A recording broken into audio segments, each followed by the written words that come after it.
Go for Side Effects is sponsored by Wild Branch Products. Wild Branch is a truly pure cannabis oil. They make CBD containing 0.00% THC and no carrier oils. Use Wild Branch oils and salves to calm, cool, and soothe your body, leaving you pain-free. I put on a salve. I used the oils. I was able to walk for hours. I believe in this product 100%. Use promo code GWI podcast for 15% off. Use promo code GWI podcast for 15% off. Click the link below. Thank you.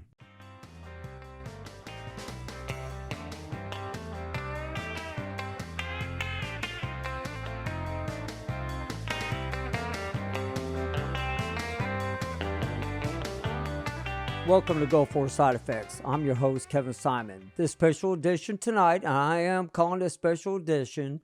I got my co-host, John. I got Wade. I have Sarah, and we have Vance. Vance is a retired military. He was a chaplain and a counselor, and he's a licensed counselor. But right before we get into this segment and everything, I want to talk to everybody real quick about a program that was done, a research. Go For Illness Landscape is when, like the main title of it, but it's the Operation Grassroots Education. When you open it up, it's going to come up, it will say Go For Illness Landscape. And it's about a research that they did. Denise Nichols has sent it out all over. And then also the PACT Act. It's in the Senate. I need every one of the veterans, people who are not veterans, everybody knows a veteran. This PACT Act is important. Call and email both of your senators. We need to get this passed so that way we can get our research and our funding done. Now let's get into the program. Sarah, welcome. Thank you. Good evening. And thank you everyone that is listening. I hope that you can hear me. Today I'm not wearing my microphone, so I'll use my military voice and sound off.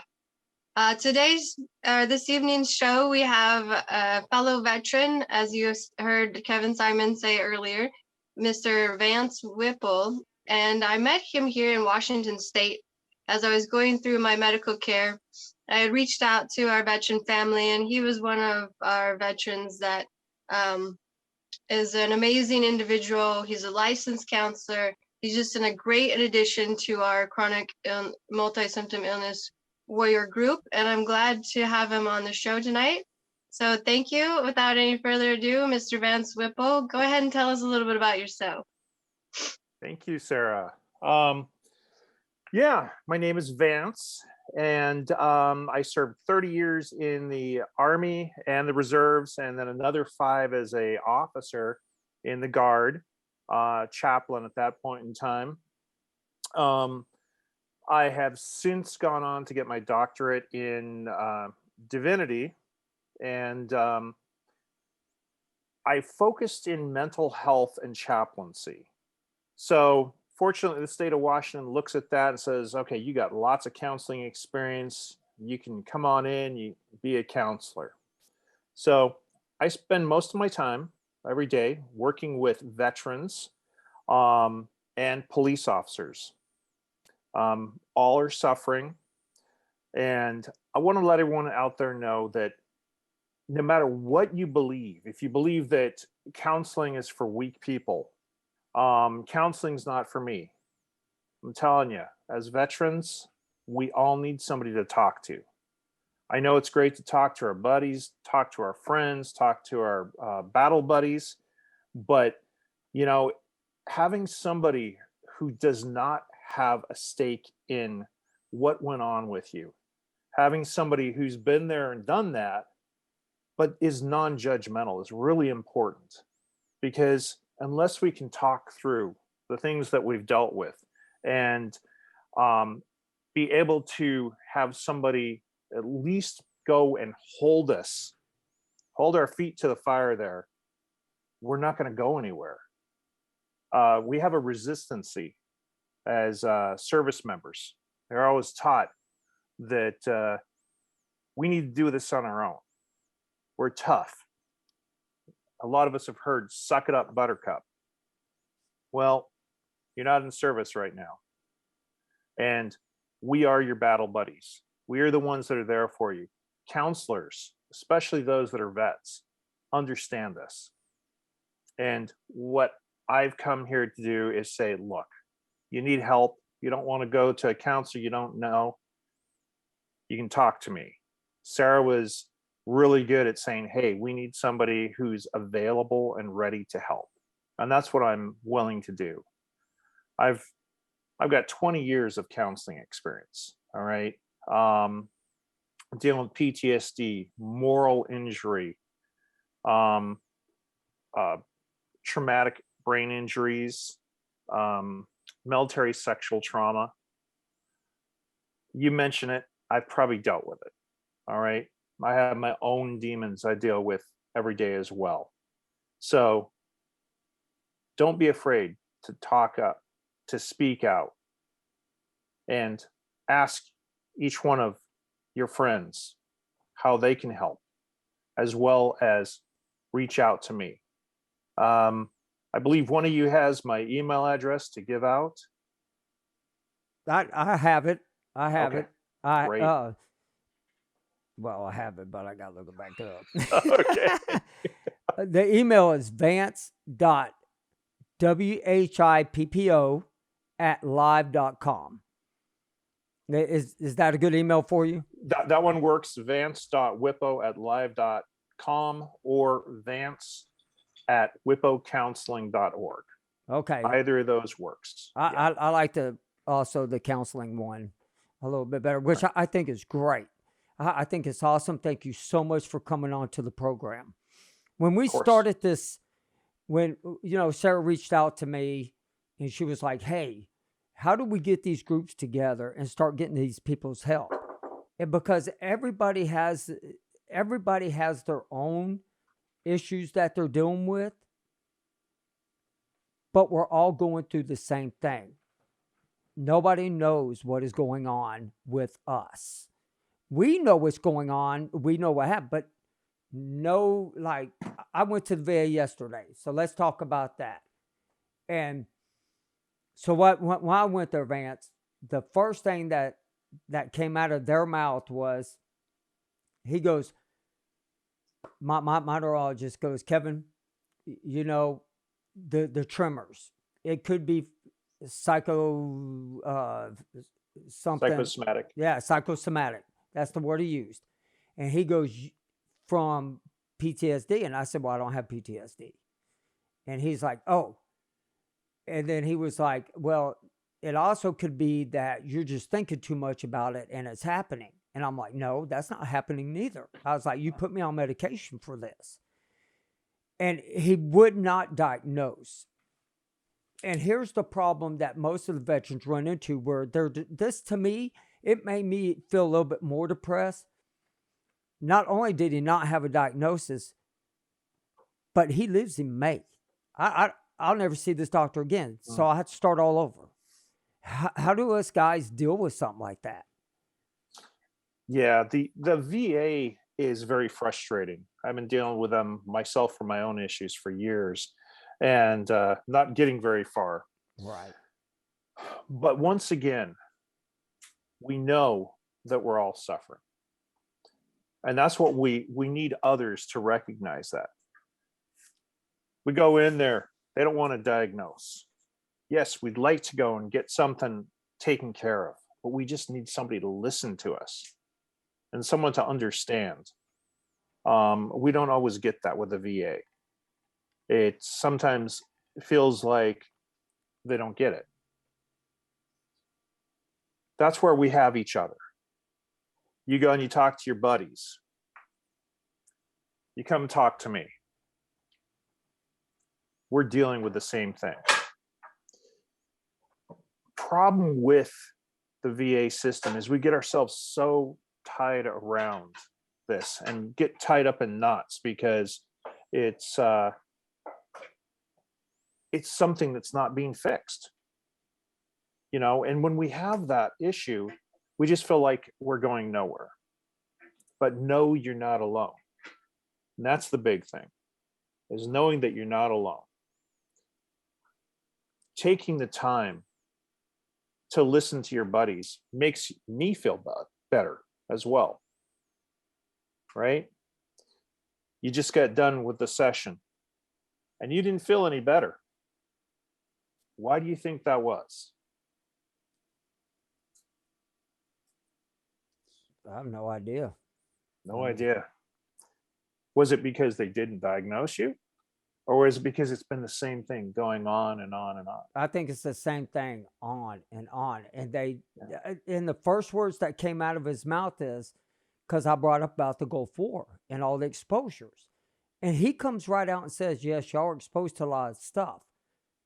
But without knowing exactly what y'all were exposed to, there's nothing that we can do. And he goes, I have no information about Gulf War illness or Gulf War syndrome. And I'm like hearing all these people saying, we're doing research, we're doing this. I mean, we were just on a program not that long ago talking to the VA, talking about how much research they're doing. Zero. Right. Yeah. It makes you feel like was somebody else trying to say something in there? Yeah. Well, hey, Vance. So yeah, my name's John. So I was Army. We're outnumbering Kevin pretty good here. So I was in construction engineer. I was part of the title of combat engineers in the military. And Kevin just made a comment, or perhaps it was you. I got a short-term memory, long-term loss. Okay. Called thinking too much. That we're thinking too much. Yeah. So I was an NCO, and I don't think, as a matter of fact, that I was an NCO, if you're officer, enlisted, whatever your rank was in the military. Is it the fact that, is it because the way the military wires us? Are we thinking too much? Are we inside our heads too much? To an extent, this is true. The military has taught us to trust in ourselves, believe in ourselves to get through the mission, right? So we're not going outside of that. It's all internal. And that's what we do when we come out of the military too, is we're internalizing everything, right? We're going through this and going, okay, how can I help myself? What can I do? What's going on? And we think for the longest time that we're going crazy. We think they're telling me there's nothing wrong with me. We believe that for the longest time. And then more problems start happening. And they keep saying the same thing. It's a continuous process of we're being beat down. We're being made to feel like we're less, like we're not important. And that gets to us. In our heads, we start questioning ourselves. We question everything because of it. Does that am I on the right track here with what you're talking about? No, I appreciate it. Yeah, no, Vance. So I made the phrase that I kind of screwed up. I was an NCO, and then I made a comment about enlisted. Well, an NCO is an enlisted individual. What I meant to say is that as an NCO, you're put in a position where you give directives, not orders, directives to the lower enlisted, as you know, and it's all about, okay, finding the end. You got a mission, okay? You're not done until the mission's over, and whatever finished is in your mind. So when I actually went to the VA today, and my therapist will say, John, you're overthinking it, or maybe she likes the terminology, be mindful. And I've shared that terminology, be mindful, to my wife, and my wife goes, that gets a little irritating. Everything about being mindful. And I'm like, so I ask you, Vance, in a professional context, what is being mindful?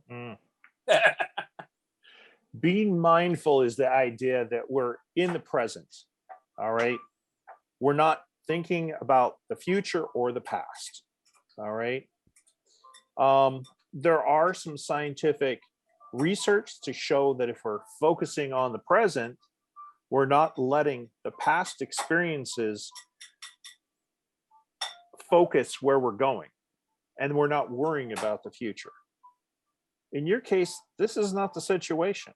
So I can see how that would be irritating to you. You just want to get an answer. Yes.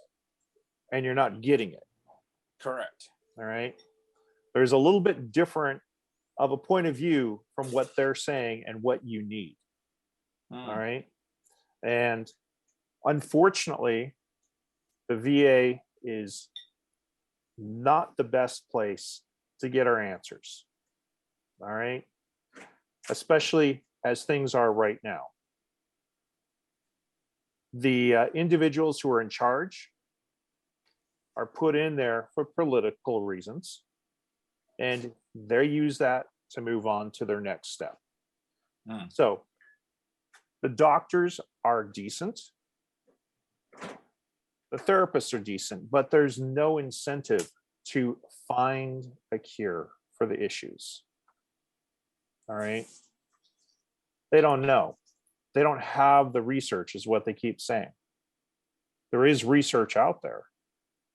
So you're dealing with the frustration of them not finding an answer. That sounds like that's the case with a few of you. You know, it's we can't make them do what they want, except for the, what was it, the petition that's going out? Right. Is that what was, Kevin? Yeah. Petition? Yeah. Yeah. So that's an opportunity for us to go and say something and say, look, we need help. We need you to pay attention to this. We need you to do something. Because as individuals, they don't listen to us. But as a group, nationally, we have more say. All right. I know I hope Sarah, I'm not, you know, using your name in vain here, but I know that Sarah's been having a real good run of luck with having therapists, doctors listen to her, which is awesome. I'm knocking on wood. I'm knocking on wood, Sarah. That's right. Knock on that wood. It's important that we have somebody that we can work with. And that's what this comes down to. I'm a therapist. You know, me going off into what the VA is doing is, you know, yes, I did work there, but you know, it's not where my expertise is. My expertise is working with the individual, helping them to deal with the anxieties, the stresses, the depression that goes along with all the issues that we're having. All right. Being mindfulness is one of those techniques. Yeah, go ahead, Sarah. Oh, I think you were just going to cover it before I jumped in and was going to ask you, what do you feel would be the best therapies for patients, pretty much any patient out there who's seeking diagnoses? Because the true way to treat any problem is to know what is causing it. And through diagnosis is the only way to understand what is causing it and to properly treat the condition. And that is where the huge disconnect is between the chronic illness community and the medical community, is understanding the importance of finding that diagnosis. And when we're not finding that diagnosis, the crushing mental and physical you know, mentalities that come as a result of that. So what would you state would be the best therapies in that regard to deal with not just your medical community, but your family, your veteran community, and those communities that you feel are secure in don't support you with that? So what would your best therapies be as an individual? Right. The first thing I would say is what you're doing here, all right, is a great therapy. You got a bunch of people who believe in you, understand what you're dealing with. You have to have that support group. If you don't have the support group, you're just floundering around like a fish out of water. So having that support group, letting people know, educating people, doing these petitions, these are things that are positive for the soul and for the mind, because you feel like you're getting somewhere. The VA, not so much. Finding doctors outside the VA can be very helpful as well, because there are doctors out there that do, or I should say, are willing to take a look at things and go and say, look, okay, I understand what you're dealing with. Let's take a look at things. Those are some of the best things you can do in a larger sense. All right. And you're already doing some of those. Dealing with the issues that are specific to you. All right. Whether it's depression, whether it's anxiety. These are things that are on individual level. Everybody's going to be different. All right. I know that Sarah does a lot of things that are really good for her. Gets out there, goes for her walks, goes and, spends time with people. These are wonderful things to help. All right. They're distractions. There, what was that? Distraction, that's the key. Yeah. Distraction is a huge thing. Trying to go and stay focused on this all the time because you're trying to figure it out. Like John was saying, you're in your head. They're telling you you're in your head. I think, Kevin, you even said that too. They were telling you you're in your head. To an extent, they're right. We're not talking about the disease is not in your head, although it might be partially to an extent because it affects everything. But when you're not being diagnosed, like Sarah said, you think about it, you're trying to figure it out all the time. You need to have those distractions. And that's where mindfulness comes in. That's what mindfulness is. It's a distraction. It's focusing you on the present. So you're not. Does that make more sense now? That makes more sense. Okay. Thank you. Yeah. You're That focusing made the on light bulb come on. Okay. Sometimes it takes a little talking around things here to get to it. But yeah, focusing on the present. Because in the past, we have all those traumas. And we're afraid those traumas are going to come to fruition again. And then we're worrying about the medical issues we have right now, which is in the future. So if we spend too much time in the past or too much time in the future, we're not focusing on the present. And that's something Sarah's been really good about. And I really like that because distractions, staying in the moment, helps you to deal with everything else. If we worry more or if we become depressed, our health issues get worse. Right? Is that? And all things. Oh, go ahead, John.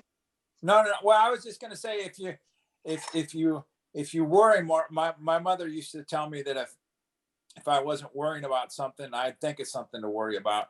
I mean, so fair statement. But so anyway, well, you mentioned if you worry less, and I'm like, and be in the moment, and I'm like, okay, and stay away from staying away from it. Well, I think I'm going to answer my own question here, but staying away from triggers is key. I.e., maybe not watch the news hours on end about what's going on in the Ukraine. Oh yeah. Because no offense to my wife, but she likes to do that. But see, I was in the Gulf so she in her mind, she's rewatching things when I was in the Gulf, and now I see her perspective. Oh, I see now what you were going through while I was there, even though she doesn't have a loved one in the Ukraine. The concept's kind of the same. I mean, you're seeing a lot of death and destruction, and right. It's that's tough to watch. I got to walk away from that type of thing. Yeah, I hear what you're saying, John. I've got the same problem. Every morning I get up, turn on the TV, and that's all that was on the news there for the first month. They're getting better. It's disappearing, but it was definitely hard for me too, seeing all that, and I get myself wrapped up in it. And I found myself going into the future, then also going back. It's like, okay, it's like, I need to get involved in this. I need to do something. I think I even told Sarah I was thinking about going because I felt the need to, but I haven't. It's we all have that need to do something. That's why we joined the military, right? We want to do something. We're patriots. We're, you know, doing something for other people. And we can't get rid of that because that's who we are. We're always going to be like that. I didn't want to cut hair. You didn't want to cut hair? Okay.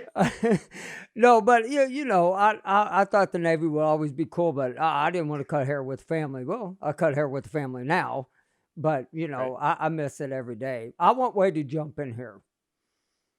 Well, I think Vance kind of opened up a can of worms on this one. Yeah, probably did. I've been in the center system since about 1995, and I'll scream to the top of the hill that the vet center and the counselors they have there are great. They've helped me for a long time. I haven't always had great counselors.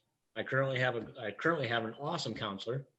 Like you said, he's a fellow vet, someone that I can bounce ideas off, thoughts off, how to improve things. He points out essentially my weaknesses and says, you know, maybe we can improve over here. You know, maybe you should drink less, you know, whatever. It doesn't matter. But it is really good to have somebody who doesn't have a dog in the fight to talk to, unload it on. I thought one thing I was going to bring up is I thought Brian last week, he brought up a good point that it doesn't matter what we did in the Gulf. Everybody had a specific job. It's a team effort. It's a mission. You know, I thought, you know, at the time, I thought for years, you know, what I did was pretty freaking hooah and, you know, this can be great. But now, 53 years old, all messed up, having issues with my daughter and her health that I truly believe is related. You know, it doesn't really matter. We're all in the same fight together, just like we were in the same fight back then. Vance brought up moral injury.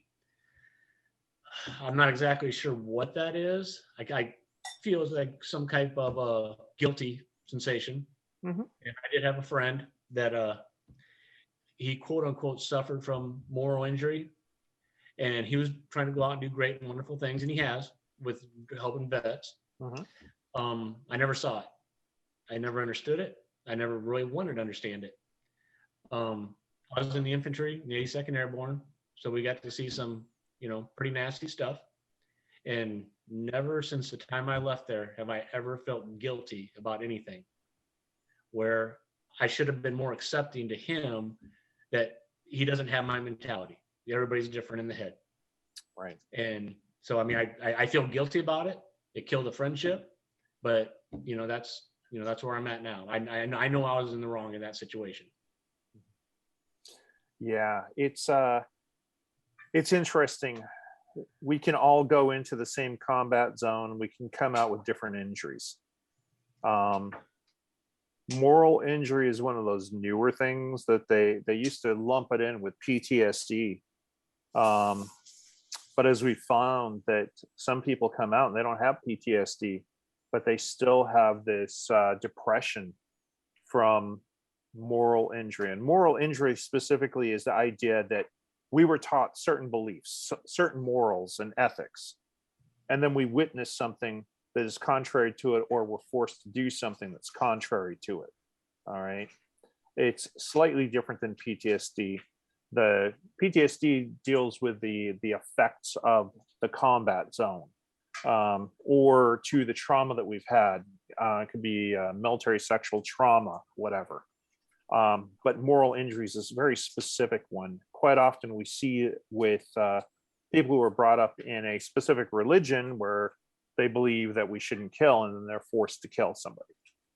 Or they witness the rape of someone, which is contrary to their beliefs as well. So it's just another one of those injuries that can happen, whether it's in peacetime or during war. Because PTSD, moral injury, they don't have to be specific to war, as we know. We can have a lot of these things in civilian life as well. But the difference between vets and non-vets, or those specifically civilians, is we were trained to do things a little bit differently. We were trained to take care of ourselves. We were trained to take care of each other. Civilians, not so much. They have their community of people that they are with and the things that they deal with. But us as vets, there was a lot of basic training or boot camp, and we were taught that we have to be strong. We have to get through things. We have to convert our anxiety and our depression into anger. That's part of the reason we have a lot of anger. It keeps us alive. That's kind of going off on a subtopic there, but yeah, I hear what you're saying with your friend with moral injury there, Wade, and don't blame yourself. All right, it's that doesn't do you any good, and obviously it's not doing him any good either. All right, it is what it is. And what was it, yesterday, John? Yesterday, the day before, we ended up in the same same thread. Someone was asking for advice, basically according to chronic fatigue syndrome or chronic fatigue. Yeah. I don't really chime in a whole lot in different groups like that and different conversations. But one thing that I have noticed a lot of them is, yes, the veterans are angry. They want answers. They're not getting answers. They want treatment. They're not getting treatment. They want disability. They're not getting disability. And I'm making a big generalization here, just from people that I've watched and threads that I've saw. They're getting angry, but they're not doing anything about it. Self accountability. If you want something done, you got to do it. They're not going to be knocking on your door, handing you benefits, handing you medical care, anything like that. So for me, it gets frustrating. Our mutual friend, Denise Nichols, does a fabulous job of putting information out there. I mean, the information's there. All the veterans have to do is reach out and, talk to her. She'll talk to anybody, anytime, all hours, day or night. She's there. But these vets, they just want to be angry. And there's tons of studies going on right now outside the VA. They're all available. She knows about every single one of them. All they got to do is reach out, but they continue to be angry. I've been to several studies myself. As far as I'm concerned in my health, I'm to the point where I'm over it. I'm getting my treatment. I'm doing what they say, but I'm also going to outside studies, and I'm doing it for my daughter. And that's what I was talking to John about earlier about it, is for me and my health at this point, I'm good. I've had a great life. So I'm going to ride out, hold what I got, but I am going to do the studies in hopes that they will find an answer for our offspring that have problems. And, I'm not saying somebody's not being grateful for not doing it, but don't put down other people who are going forward and who believe in it.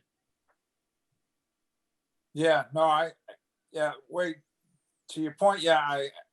Like you had mentioned that the thread when we were looking, as you mentioned, the chronic fatigue, and a lot of people do get angry. And like you said, they don't always move forward and do anything about it.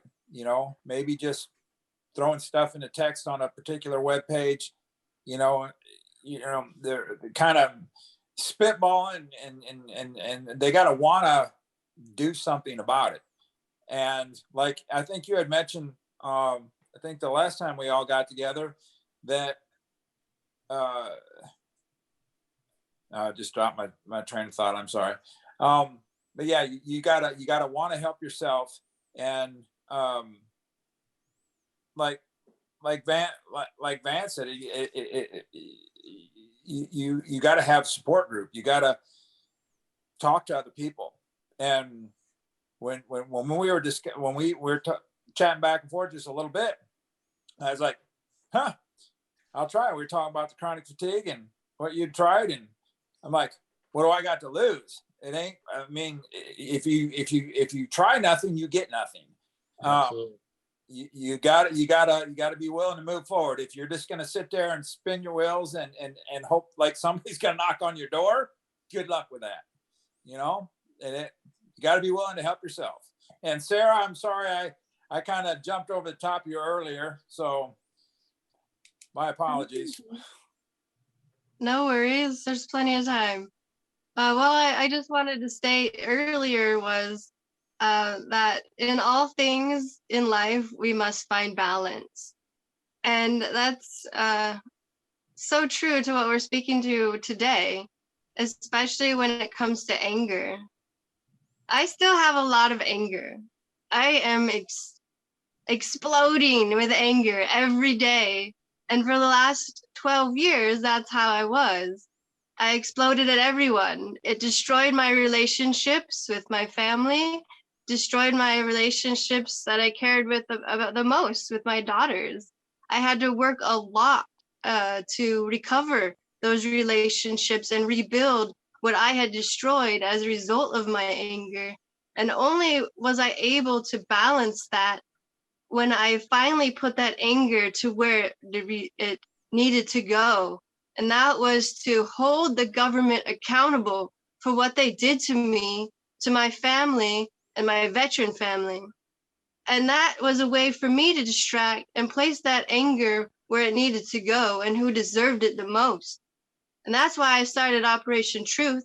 That's why I got involved with our veteran family, our veteran community, our medical community, and our civilian communities, so that I could place that anger where it is needed. And furthermore, I wanted to state that that is not a cure at all for your anger. But as a chronic multi-symptom illness patient, we can't go out there and punch a bag or conduct a sport that is of high physical intensity and get that anger out and frustration out as we used to. So we have all this stored energy and it has to go somewhere. So for me, it's about that balance and placing that frustration and anger where it needs to go. And yes, I have got a lot of closed doors, and that makes me even more angry because our community is so against us. Not just our civilian community, not just our government leadership, but our own veteran community and the VA facility of healthcare is so against us. And that makes me even more angry to try to place that same anger towards those individuals that should be held accountable. It's difficult because they make it difficult for us to do so. You literally have to get an act of Congress to make change in the VA, and that is no easy task. So if anyone has any anger that they would like to place in the right people that should be held accountable, come join Operation Truth. Join Burn Pits 360. Join something and do something that will make positive change in the system for us all. And you will place that anger in the right place. Amen. Hmm. I mean, you know what a lot of veterans don't realize how important this is. It isn't just important for them. It's important for your loved ones. It's important for your children. It's important for everybody, your friends.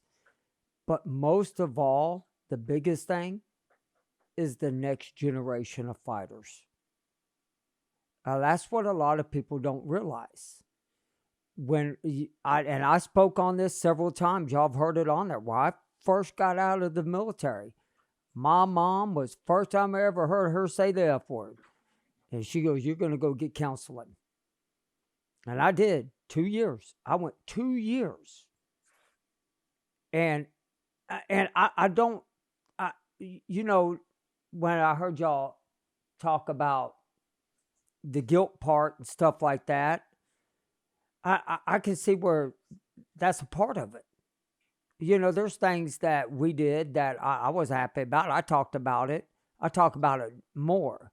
But I think because I went to that counselor, I cried. I had anger issues.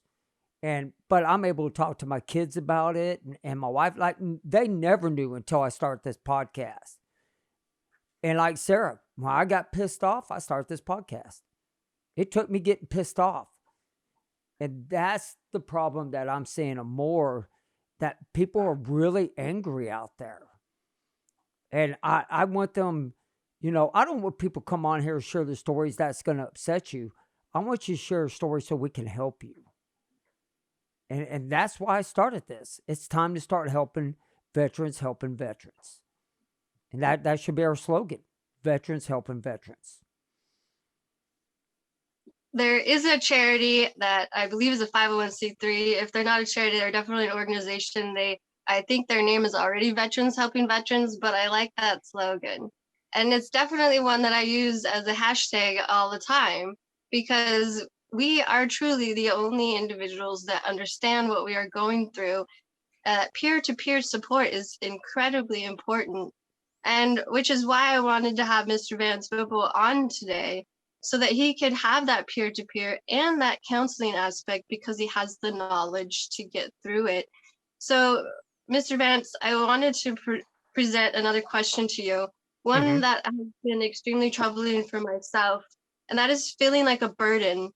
As Mm. we decrease in our abilities and we lose our independence, we feel not just a burden on society, not just a burden on our veteran community, not just a burden on our civilian society, but as a burden to our families.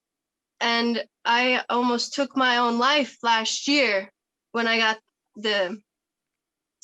when I lost my ability to drive, because I felt that was all my independence. I lost every independence and I would now be a burden to everyone. So, what would you recommend? What is the best therapy for an individual that is going through that feels like a burden? How do they get through that and survive so that they can thrive? Yeah. It's kind of a catch-22, what you're dealing with there. When you feel that way, when you feel like you're a burden, when you feel like you're of no use, we start pushing people away. We come up with excuses. All right. Somebody starts getting too close to us, we push them away because we don't want to be that burden. All right. This is the same thing that elderly people, geriatrics, go through too as they get older. But we're young and we're dealing with it, right? We have to be willing to open ourselves up. We have to be willing to go and say, look, I know I'm scared. That's what you need to tell yourself. I know I'm scared and I'm pushing people away. It's the acceptance portion of it that's really important. Otherwise, we continue to do the same thing over and over and over again until we end up alone and by ourselves. And that's not where we want to be, because what helps us to thrive is to have people that we know are there for us. We can still be independent as much as we can.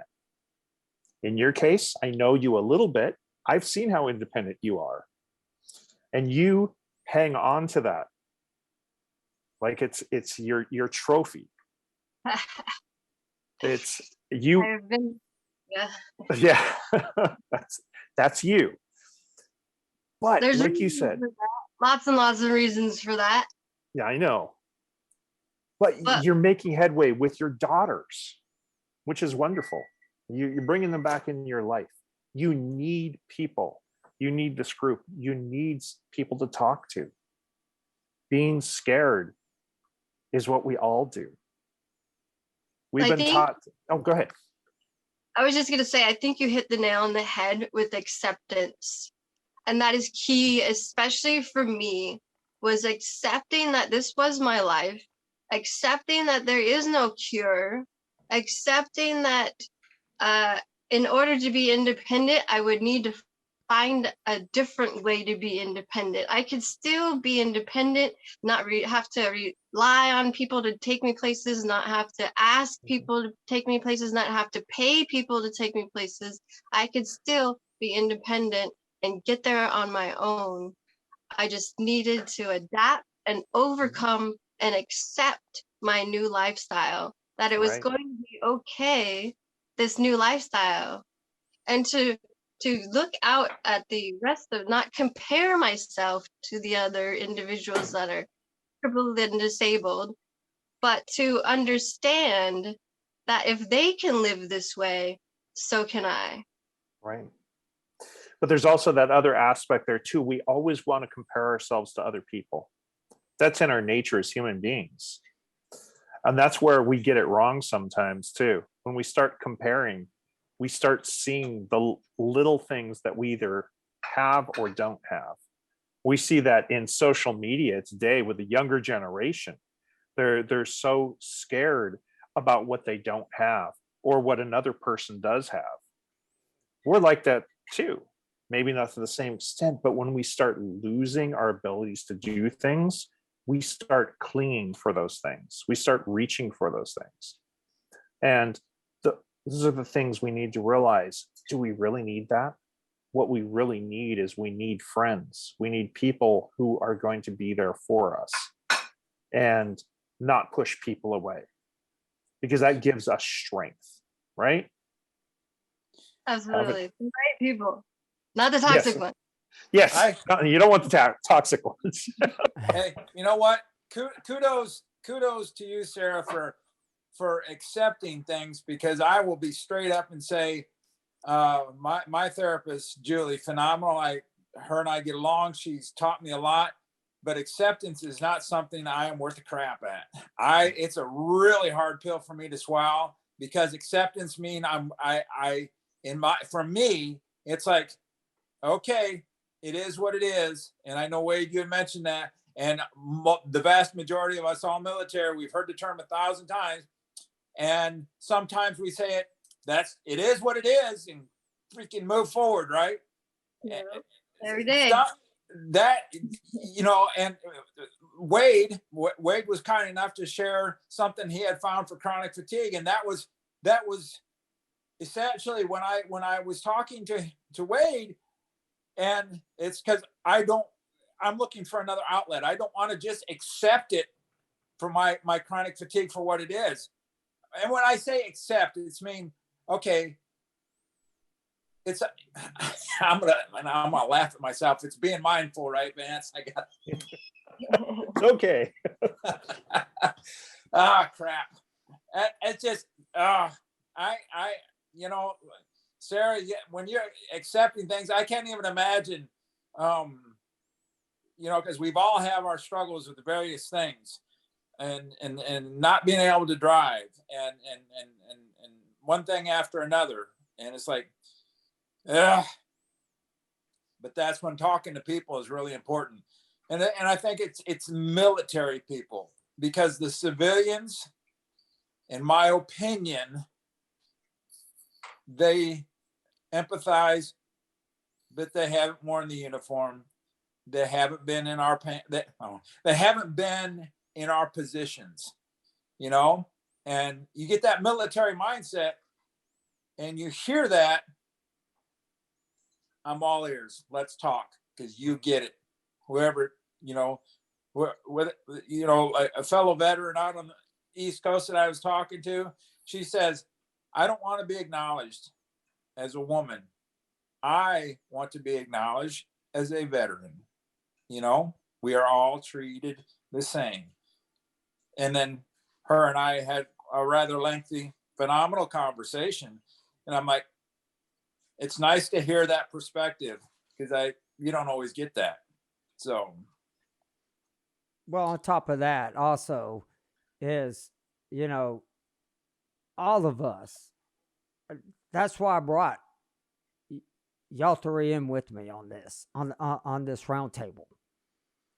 Is because I knew we all clicked in some form, and we all like helping other veterans.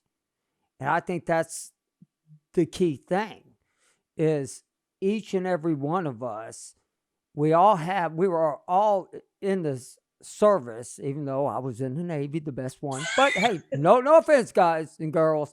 I'm just telling y'all right now. But I'm just saying, I had to make a Navy joke. I mean, heck. But I consider this kind of our group, and I like it. Ever since I started this, I really don't feel alone anymore. I'm able to talk more about my time in the service, even the bad stuff. I'd always tell the funny stuff, because I always was involved in doing something stupid. But you could always tell the funny stuff, but you couldn't tell the bad stuff. And the more and more that I talk to veterans, and the more and more they're coming out, they're like, man, I went through the same thing. So every day, step by step, we're going to reach more people. And I think that's the key. And I'm going to let Wade have the floor now because I know I can see it in his eyes. He's got something to ask. Well, the other thing I wanted to bring up was about disability claims. The veterans out there, that's the other thing they seem really angry about. And just a positive story. I got a friend of mine. We've been friends for 14 years. Never knew he even served in the Gulf in the Navy. And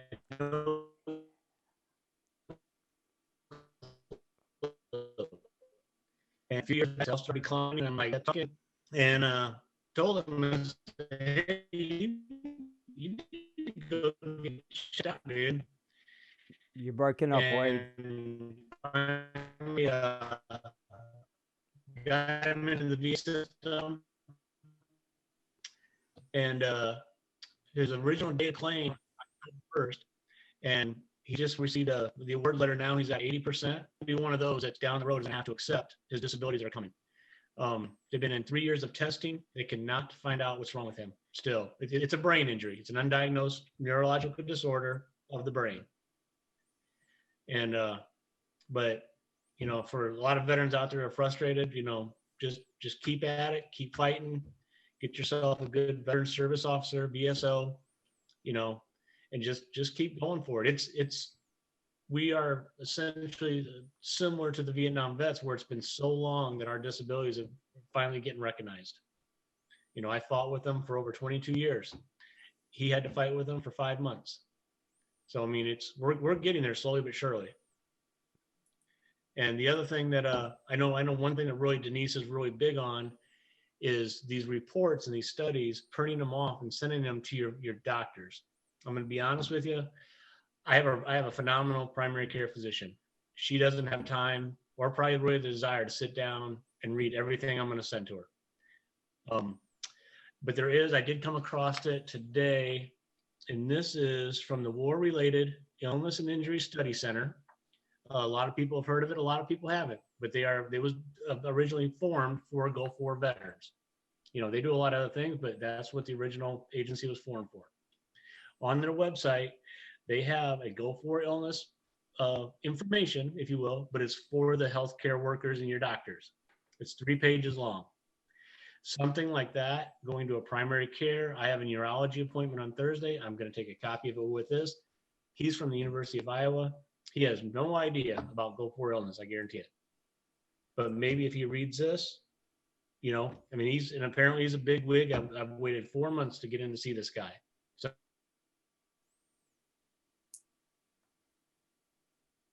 Lost your audio, Wade. Yeah, we lost your audio, Wade. Just real quick, we did. We got the Iowa part, and he's a big wig. But, like I tell a lot of the veterans out there that I talk to, a lot of them were like, hey, how would you describe veteran care? And I was like, right here, it's a Band-Aid on top of a bullet hole. And I was like, I almost did this yesterday. I almost thought about bringing a Band-Aid, putting it on my forehead, and I have them ask me, hey, what's that about? And I'll be like, all y'all doing is putting a Band-Aid on something that y'all ain't going to fix. But these guys with Gulf War illness, and Vance, this is, to me, probably more of a question for me, because when you're talking about that it could be inside your head, some of it, what would you recommend for veterans out there that are suffering? Every time they take a step, every time I take a step, it reminds me of what happened. How do you get that out of your head? You're never going to get it out of your head. The best we can do, like I was telling John, and we were talking about mindfulness, using techniques that'll help keep you in the moment. You can get temporary relief from it. I'm sorry, drinking, drugs, whatever, that's just another crutch. It temporarily relieves the issue, but doesn't get rid of it, right?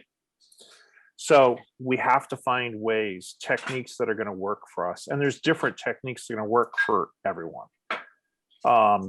If somebody wants to call me, they want some help with it, I'm more than happy to give them some ideas for it. But everybody's going to be unique and what's going on.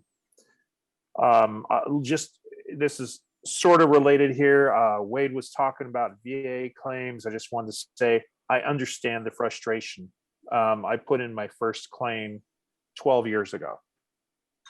I finally, after 8 years, got a percentage.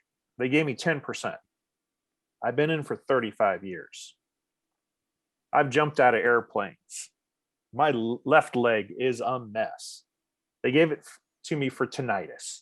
Of all things, I didn't even request tinnitus. So I hear what you're saying about the frustration every time, in my case, quite literally, every time I walk, I feel it. I'm reminded. But I have to stay in the moment. I have to think about the good things I have going on right now. The family I have, my kids, my mother, my brother, the job I have, the things that I have to look forward to, helping other people. Those are the things that keep us in the moment. It's harder for those of us who are disabled to the point we can't work anymore. And I'm actually dealing with that a little bit myself right now. I have a huge hearing loss in my left ear. Technically, I can't hear anything through this ear anyhow, but the VA's denying it, denying. This is my job, is being able to hear. So it gets harder for me to stay in the moment because I start worrying about what am I going to do. So finding techniques that are going to work, going out for a walk every day, looking at the flowers, looking at the trees, pay attention to the smells that you can smell in the air or the sounds that you hear. These are some techniques that can be helpful for us to stay in the moment. It's not an easy process. If we're one of those people that's daydreaming all the time, thinking about the past or the future, you need some counseling to focus on that. If it's an occasional issue, these techniques, counting, 5 things that you can see, 4 things that you can hear, 3 things that you can smell, 2 things that you can touch, and 1 thing that you're grateful for. It's a distraction. Like Sarah said, it's learning to distract yourself. So what everything comes down to. If it's all the time, we need to talk.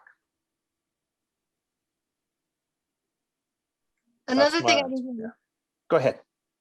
Another thing I just wanted to add was, I just lost it. Dang it. It was so critical and a piece of what would tap into what you were saying. Yeah. Go on. Never mind. That's a veteran thing right there too. Our memories are shot. You triggered me. Thank you.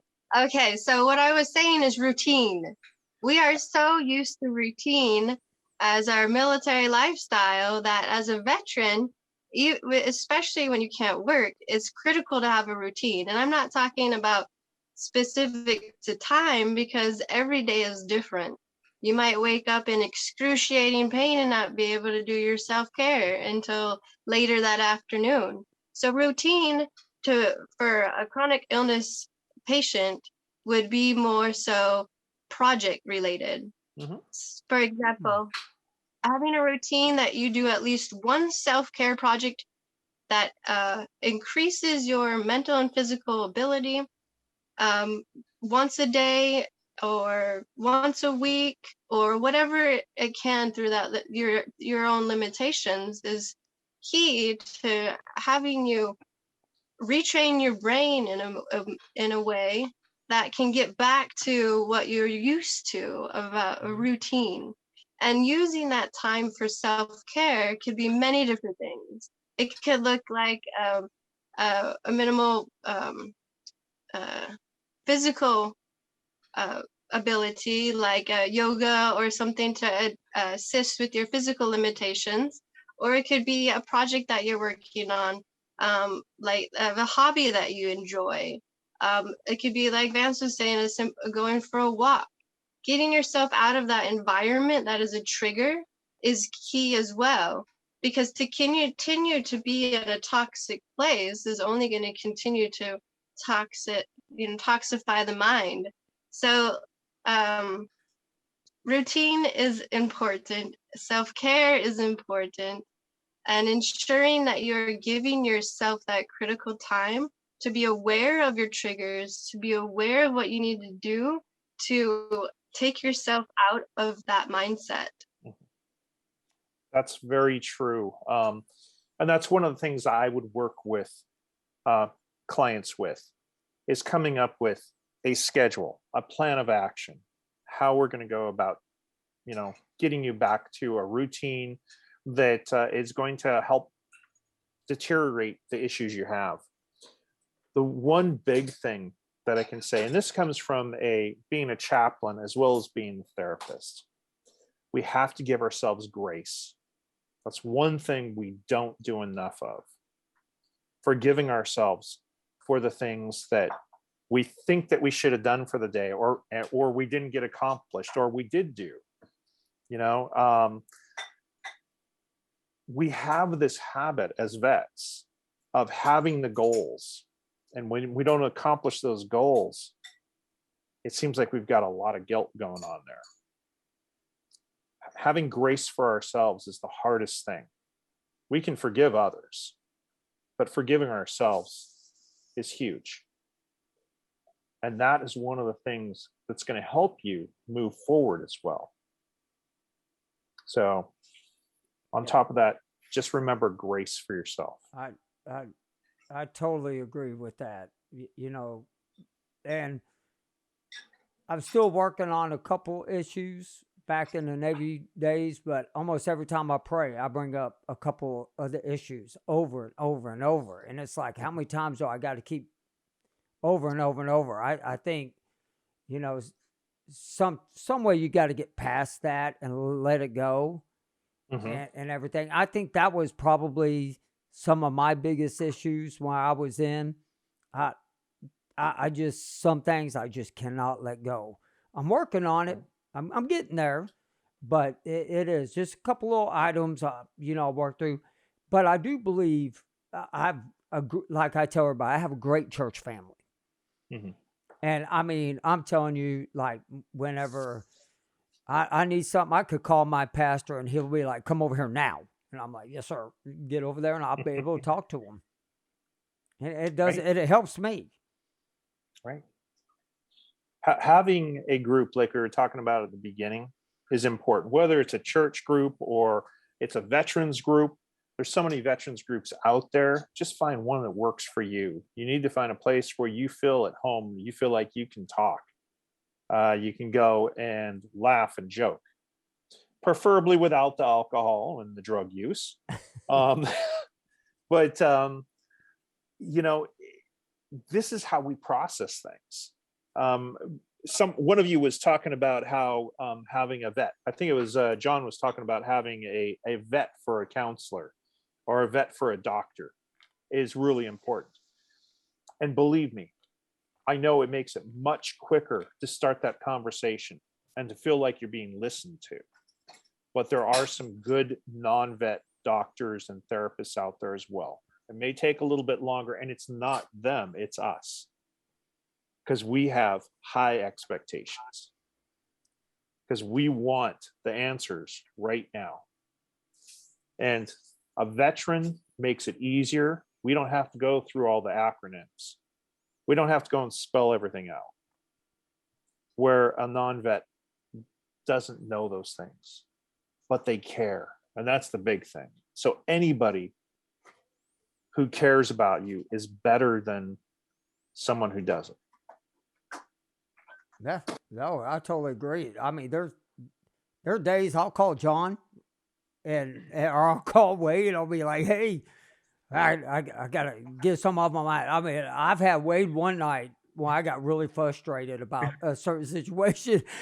Wade's like, call me. And so I called him, and man, he talked me down. And I was just like, but it's just amazing that it is true, because I mean, there's certain people that you keep in you, that you have in your life, and I'm grateful for everybody I have in my life, that they can calm me down. Mm-hmm. And it just seems, I think that's very important, having a good group of people, not toxic, but a good group of people. Right. And Sarah's my groupie too.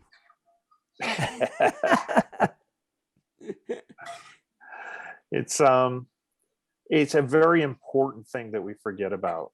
I don't know what the numbers are right now with suicides, but I know they're still high. 18 a They're day. still unacceptable. 18 a day. 18 a day right now. Okay. Those are the official numbers. Them are official numbers. Right. It's when I was working on my doctorate degree, I was doing research on it, and I actually found that the numbers that were coming up as official were actually very low, because the Vietnam vets weren't going and putting any information into the system. They weren't registered with the VA. They didn't want to be involved, so a lot of numbers weren't being kept track of. But I find that most of the suicides or the suicidal ideations come from individuals not talking, keeping it to themselves, allowing their shame and guilt to overtake everything. This is where you guys have put something together here that is really important. And I'm hoping that a lot more vets will tap into this. Do you know what your numbers are by any chance, Kevin? It varies because we're on so many platforms. Okay. And so if I had to give a rough estimate, I don't know. I'd have to ask my producer. Probably, I know on Facebook we have 1,300 and something. YouTube, I'm trying to build that up, and it's about almost at 100. But on the other platforms, we don't, maybe about 4,000 on top. So probably in between 5 to 8. Okay. So you're reaching people, and that's important. You are the lifesaver. This group is a lifesaver for those vets out there who don't reach out to anybody. They just sit and they'll watch your videos. They'll look at your YouTube channel. They'll look at your Facebook, but they don't reach out.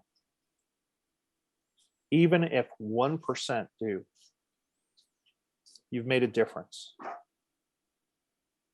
And I pray that you continue with this effort. I'm here. I'm here to listen to anybody who wants to email me. All right. Give me some information. Give me your phone number. I'll give you a call. It's you are loved. You're cared about. We're all vets. We greatly appreciate all your professional information, Vance. It's you speak well, and it is. I believe it was Wade. The last time we spoke on a podcast, he made a valid point: is that it's one person at a time. You can't.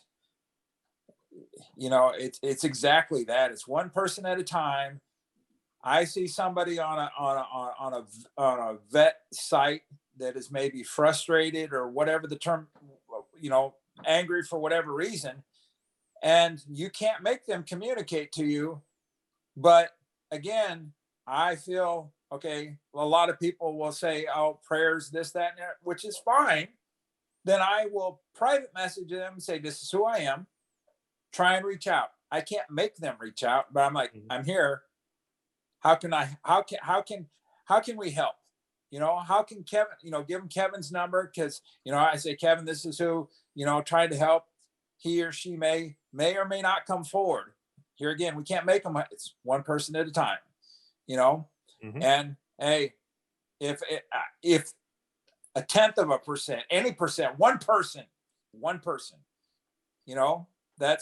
we all wanted this help because we're all in the struggle together. Right. It's tough. It's really tough. It is. If it wasn't for these platforms, you wouldn't have even that 10th of 1%. Yes. So I got a question for you, Vance, if I could. yeah. I'm just curious, like with the different veterans, I say particularly our generation, our era. I've seen reports, but the predominance of drugs and alcohol seemed like as drugs are becoming legalized across the nation, but they said predominantly alcohol. Do you see a lot of it? I see a lot of vets. I know that everybody has their own medication of choice. I don't see occasional use of anything being a problem. But when we're dealing with a lot of trauma, if we don't have a support system, we continue to use and use and use and use more. It gets us in the cycle of spiraling down. A good portion of the vets that I see are in that hole. And the only way to get them out is I have to go down that hole with them to get them out. It can be kind of scary sometimes. If we can reach people sooner, we can reach those vets sooner, we can help them quicker. But we have this, I think I mentioned at the beginning, this whole idea of suck it up, buttercup, take care of yourself. You know, it's like only the strong survive attitude, which was what got us through combat, right? You know, it's like we're strong, but it doesn't work well when we're by ourselves. We don't have our battle buddy next to us, right? We don't have the riggers that we can depend on. We don't have the jump masters who are double checking us. We're just out there by ourselves. We're suiting up ourselves and we're going to jump out of that plane. Sorry, I'm putting it in terms. What did they say about the most fit alcoholics in the world? Yeah. Sorry, you broke up there. The what? The 82nd, the most fit alcoholics in the world. That's probably true. Yeah. And it's probably true. Yeah. They never on board USS San Jose. Well, you know, the most vets I've been getting lately have been Marines. Yeah. The Marines have these wars we've been fighting in. I'm sorry, they can call them whatever they want, but they're wars. Have been hard on them because they're sending the Marines in there and they're keeping them there. You know, it's like they send them into some of the hardest battles. Yes, the Army's there too. But for some reason, the Marines I'm getting are just torn apart, not just mentally, but physically too. These guys have got so many physical ailments along with their traumatized brains from everything they've dealt with. The only difference is I hate to admit it, the Marines are smart enough to know when they need help. And so they actually come in and ask for the help. I don't get that with the other services quite as much. In fact, I've got some Navy guys who are probably the most resistant. They're there because their wives told them either that or you're gone. Obviously, I've never been in the Navy. I don't know what Navy guys had to deal with. I just know my father was a Navy guy, and he said, "Why walk if you can ride?" Huh. So, Damn right. my father had PTSD. He would never admit to it. He finally did to my brother and I when he was older. But he had lots of things that he just felt like he couldn't talk about until he was in probably his 70s. And that's a long time to hold that stuff. Yes. So yeah, I want people to come forward. I want them to talk. I'll listen. If that's all they want, they don't want me to analyze them, psychoanalyze them, I'm not going to do it. I just listen. That's awesome. And please give out your email again. It's Vance at whippocounseling.org. And I mean, we'll have this up on our page too, and everything. And does anybody have any other questions for Vance? I do, but we can wait for next session. Are That's you- going to be a discussion about intergestational trauma and how we need to stop it. I agree with that. And that right there needs to be a whole nother hour and a half to 2 hour conversation on that. 100%. I agree with you on that. 100%. But would you be willing to come on with us? It's going to be in about another month. Would you be willing to come on one more session whenever the date's good for you? Yeah, it would probably have to be beginning of June. Okay. I'm leaving in a couple of weeks for Indonesia, so I won't be around for a few weeks. Okay.